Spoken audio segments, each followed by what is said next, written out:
जय श्री। वैसे ही मेरा एक सवाल था कि जैसे कोई गृहस्थ इंसान है जिसको मंत्र शक्ति के बारे में नॉलेज नहीं है, मंत्रों के बारे में नॉलेज नहीं है, हाँ। और वो अपने लाइफ में काफ़ी समय से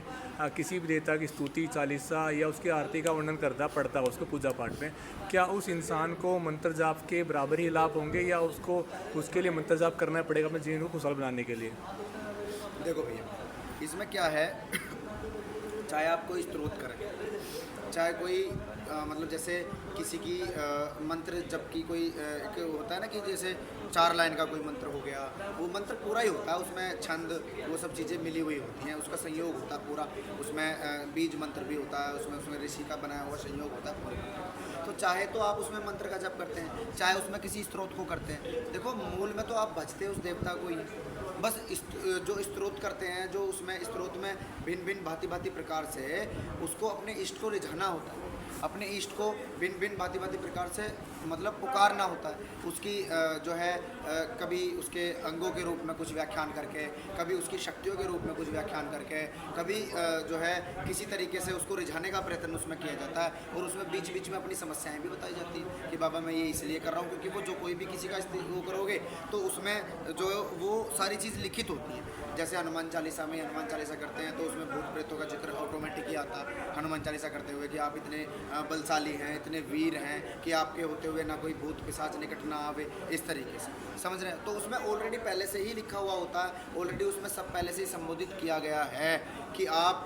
इष्ट को किस तरीके से, बस आपको उस स्तुति को करके अपने इष्ट को रिझाना ही होता है, आपको उसको अपनी समस्याओं के बारे में बताना ही होता। अब कुछ लोगों का ये भी सवाल होते हैं कि क्या वो सब कुछ नहीं जानता? भाई वो सब कुछ जानता है, वो सब जगह विचरण करता है, लेकिन मूल में ये भी जान लो वो सबका भी है। आप अगर ये सोचते हो वो राक्षसों का नहीं है तो वो राक्षसों का भी है भाई, क्योंकि वो रावण का भी था। जब रावण को शंकर भगवान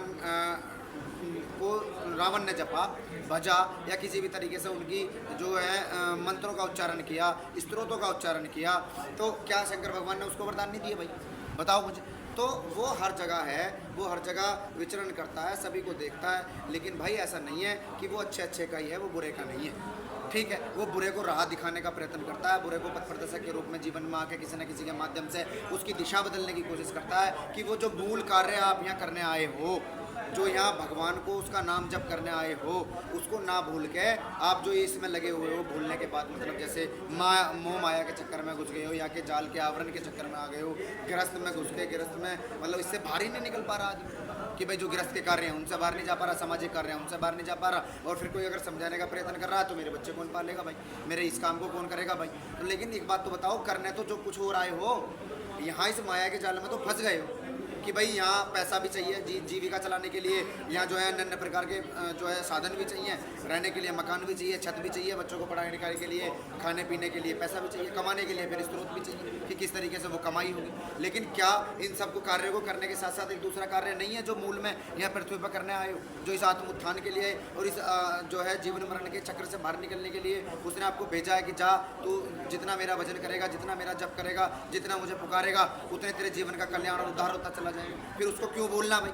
और इस बात की दुहाई देते हुए कि मैं अपने बच्चों को नहीं पालूं क्या, और मैं अपने काम नहीं करूं क्या? वो कब तक करोगे? एक सीमित समय तक ही तो कर पाओगे, 45 साल 50 साल, हद से हद खींच के 55 साल 60 साल, फिर उसके बाद फिर क्या बोलोगे? फिर उससे ये बोलोगे कि अब तेरा नाम लूंगा मैं। तो मूल में आप जानते तो हैं ना आप क्या करने आए हैं, मूल में आप जानते हैं कि आप भगवान का भजन करने आए हैं, उसको स्मरण करने आए हैं, उस बिंदु को, उस तत्व को जिसको ब्रह्म बोलते हैं उसको पाने आए हैं, चाहे उसमें मंत्रों का सहारा लें, चाहे उसमें स्त्रोत का सहारा लें। तो मूल में मेरा कहने का तात्पर्य यही है कि भैया इसमें फल दोनों को बराबर मिलता है। अग्नि का काम जिस तरीके से जलाने का है, उसी तरीके से भगवान के उसके शब्दों को जिस तरीके से भी बोलो, चाहे मंत्र के रूप में बोलो, बीज मंत्र के रूप में बोलो, चाहे स्तोत्र पढ़ो, लेकिन भज तो उसी को रहे हो, पुकार तो उसी को रहे हो, उससे ही गुहार लगा रहे हो अपने उद्धार की। तो मूल में जिस तरीके से अग्नि का कार्य जलाने का है, उसी तरीके से मंत्र का कार्य है तुम्हें ऊर्जा प्रदान करने का है, तुम्हारे आत्म का उत्थान करने का है, और तुम्हारे जीवन में उन्नति, बुद्धि, विवेक में बढ़ोतरी करने का है, जिससे तुम अपने परिवार की जीविका के चलाने के साथ साथ में, अपने गृहस्थ में रहने के साथ साथ में उसको भी भज सको। वो तुम्हें इतनी बुद्धि देता है, तुम्हारी नाड़ियों का विकास करता है, जिससे वो खुलें और तुम जानो कि मूल में तुम किस कार्य को करने के लिए आए हो। तुम मूल में भगवान के किसी भी रूप से स्वरूप से, प्रकार से, किसी भी शब्द के माध्यम से जुड़ो, लेकिन जुड़ो ना तो 40 हनुमान चालीसा का फल अलग है और ना ही ओम हम हनुमते नमः ओम का फल अलग है। बस उसको तुम्हें दिशा देनी है, अपने इष्ट को प्रणाम करके गुरु को बीच में लेते हुए कि हम इस कार्य को इसलिए कर रहे हैं प्रभु, हमारा वो कार्य है, सरल कर, सक्षम कर, हमारी पार लगा। चाहे उसमें फिर अपने इष्ट से तुम कुछ भी बोल सकते हो, उसके दर्शन भी मांग सकते हो, अपने परिवार की कोई समस्या भी उसके सामने रख सकते हो। वो पिता है, वो सुनेगा और तुम्हें पार लगाएगा। तो ना तो स्तोत्र में कोई फर्क है और ना मंत्र जप में कोई फर्क है। फर्क है तो भाव में और फर्क है तो उसको दिशा दिखाने के संकल्प में। जय शनिदेव।